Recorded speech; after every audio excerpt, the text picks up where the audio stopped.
Olá pessoal, eu sou o Flávio. Eu sou a Fernanda. E nós somos os responsáveis pelo canal Cataratas no Barril.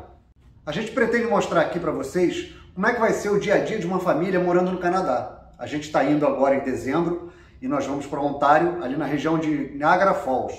E o que a gente pretende nesse dia a dia aqui é mostrar como é que vai ser a nossa experiência, desde os preparativos até a chegada lá no Canadá e como é que a gente vai se virar lá no dia a dia, a gente vai se adaptar, né? E uma das primeiras coisas que são legais de falar é como que uma família brasileira consegue se mudar para o Canadá, né? Deixar tudo que tem aqui no Brasil e ir para o Canadá legalmente, né?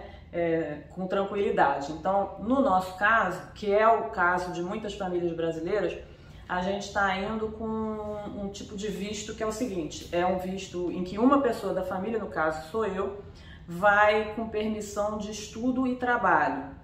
Essa permissão de estudo e trabalho dá direito à família de ter vistos também. Então, no caso, ele vai com visto de trabalho e o nosso filho, o Arthur, vai com visto. O Arthur tem 14 anos, não está nesse vídeo porque, como todo adolescente, não gosta de aparecer junto com os pais, mas ele está indo com a gente com visto de estudante, né, para fazer o high school lá no Canadá, né? Então eu vou fazer um curso de 2 anos numa instituição de nível superior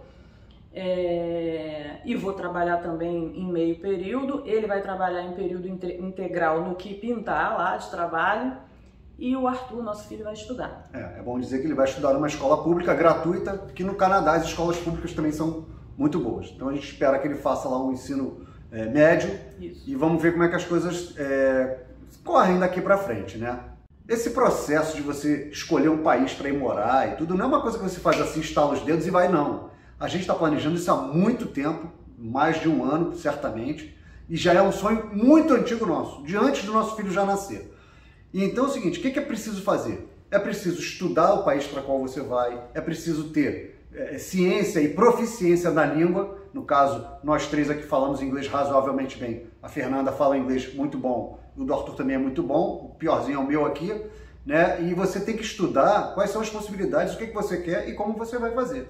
Como a Fernanda disse, a gente vai numa situação completamente legalizada, não tem nada de ilegal. Agora, tem um custo, é caro, você precisa se planejar, você precisa se preparar financeiramente. É um custo que não é barato, então nem todo mundo às vezes tem condições de fazer, e você, para fazer isso, você tem que se planejar. Se você pretende ir para o Canadá, né, ou algum outro país que permita um processo de imigração, a gente não vai imigrar, né, pelo menos por enquanto, te permite ir para lá com essas condições de trabalhar, você tem que se programar financeiramente também. É claro que embora dá um frio danado na barriga, né, afinal a gente acabou de deixar os nossos empregos, eram empregos estáveis, enfim, a gente está deixando aqui a nossa casa, está ficando cada vez mais vazia, enfim, é todo um processo de redescoberta, é todo um processo de recomeçar, né, num país novo.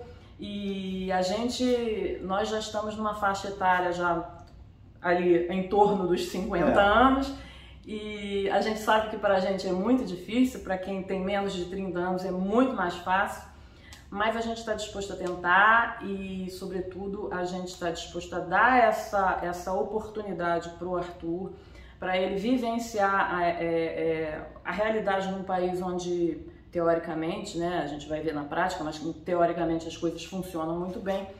E, enfim, ele vai ter a oportunidade também de ver daqui a alguns anos se ele quer ficar, se ele não quer ficar, enfim, se ele quer ingressar numa instituição de nível superior lá depois para ter uma profissão lá. Então, aqui a gente já sabe que ele já sabe que ele tem o Brasil, então a gente quer dar uma segunda opção para ele. Acho que o nosso objetivo maior é esse.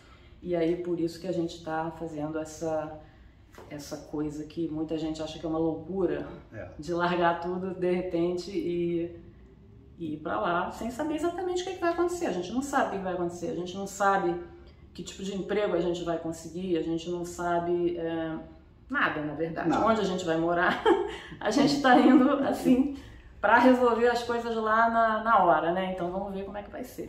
Claro que, evidentemente, a gente fez um monte de pesquisas, tem uma ideia do que vai ser, para onde vai ser, como vai ser. E a gente está se preparando aqui, juntando as coisas aqui, já a gente já se desfez de um monte de coisas, outras a gente ainda está desfazendo, estamos preparando já a mudança aqui, a gente vai daqui a menos de 20 dias, enfim, e dá aquele friozinho na barriga.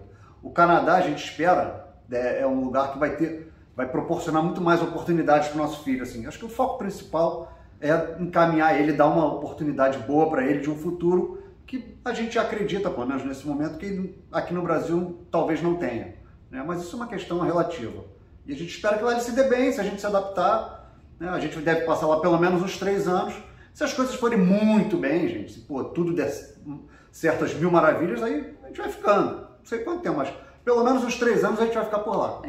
Na verdade, isso a gente pode até falar depois num outro vídeo, se alguém tiver interesse, mas esse esquema de estudo e trabalho que a gente está indo é um esquema muito utilizado, né? Acho que eu já falei isso, por muitos brasileiros não, por muitas pessoas do mundo inteiro, e ele te permite, se você escolher um curso de 2 anos de duração, como é o caso do meu, importante. Você pode morar lá durante esses 2 anos. Depois desses 2 anos, depois que a pessoa se forma, ela e a família podem ficar lá por mais até 3 anos.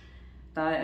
O governo do Canadá ele estende esse visto por mais cerca de 3 anos. Então a gente tem, na verdade, um horizonte aí de 5 anos, se tudo der certo, né?